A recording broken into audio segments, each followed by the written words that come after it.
22 laps to go. Can he outsmart this 22 car, improve his ability to get through lap traffic, and somehow close the gap and put the pressure on? Well, a lot of focus on the front two, but how about Chase Briscoe in third? He left pit road nearly 6 seconds back. He's driven it down now to under 4 seconds. He's never won at a short track. Maybe he can get Logano and Hamlin do some beating and banging, make up this last little gap, and be there in the next 50 laps. So if you leave him for me, you know I'm going to take him. I mean, we look foolish if someone didn't take Logano, right? Joey's been incredible tonight. 273 laps out front, started just outside the top 10, but he was one of the early movers. He served notice. He came to play good in practice yesterday. We talk about the winless streak, his strength on short tracks, and here he is tonight, picking him up and putting him down and in charge with 49 remaining.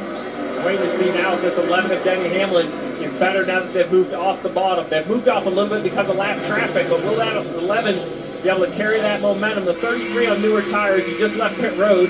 That's who we're on board with right here, Austin Hill. Then he's had to change something, right? He's had to do something different, right? He sees he can't run the 22 down doing what he's been doing over the last several laps. This 11 car now at the top of the racetrack. He's not been running up there all night long. Is that going to start to produce some lap time? I don't even see where the 33 is running at. I love the fact that he has that choice. Some tracks we go to, you just keep running around the white line and hope you can find some adjustments either with your driving style or brake usage. Here you can completely change lanes. Okay, he's at 34. Who was it at the beginning of the show? I think it was Chase Elliott who said we're going to have to go and run laps and lines that we don't want to run. But that's what we have left in our arsenal, and that's really what we're seeing out of Denny Hamlin right here. And look at the gaggle in front of Joey Logano. This is when it can happen right here. See a little bit of smoke out of the right rear of the 47. Looks like there's a little bit of damage there. Yeah, he smacked the wall. You got a toe link bent on that 47. Yeah. Sideways around the racetrack. Coleman Presley's handing out gift cards on the spotter stand now, saying, help me out, get out of my man's way. Shannon?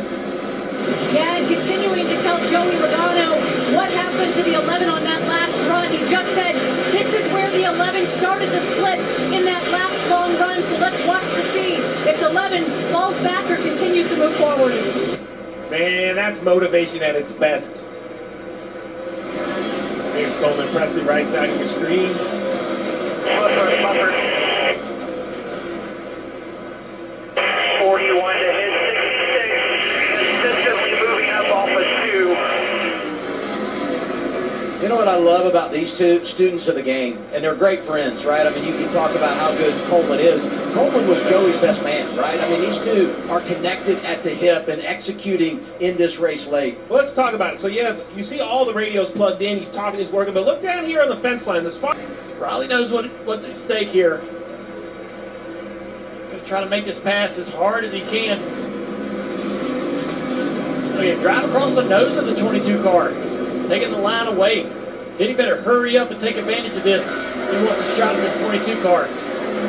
Riley won't be able to keep this up. Look, he's getting a shot in the back by the 22. Yeah, Joey's like, hey man, I know what you're trying to do, and you're gonna cost me the win if you continue this. Then he better hurry it up. 15 laps to go. Look at the run, the turn, the 22 gets down the back straightaway. Here he's going to try to jump to the outside of the 35. So Riley's got a little bit newer tire, even though they've ran him down.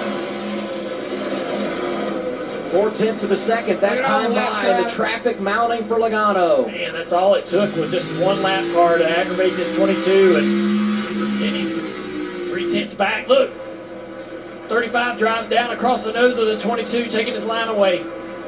Logano jumps to the outside of Herbst. Logano's going to be frustrated about that. 13 to go. He's able to get by, but look who's up in front of him. Bell is there. 11 just struggles around the top of the racetrack there. He's good, but just not good enough. Bell's going to try to race hard. This lap traffic's not going to be easy. A lot of Toyotas in this lap traffic here. Yeah, I mean, you think about the role that a manufacturer can play in this situation. It's by Bell, working on Nemechek, then it will be the Chevy of Bowman. Coming to 11 to go. Joey, 2 back on the bottom, 11's right with you. Over 300 laps led tonight. See, The now most that there's- Logano has ever led in a Now cup they're race. running plenty up there, though. The problem with Denny's car is what he's struggling with gets much worse in traffic. Yes. And Joey's able to get through the traffic better. Levin's just struggling with turn right there. You see him tied up off the corner. And going up doesn't help him as well. When he runs the top of the racetrack, like right here, he just must have to be so patient with the front tires. He cannot get the run down the straightaway he needs.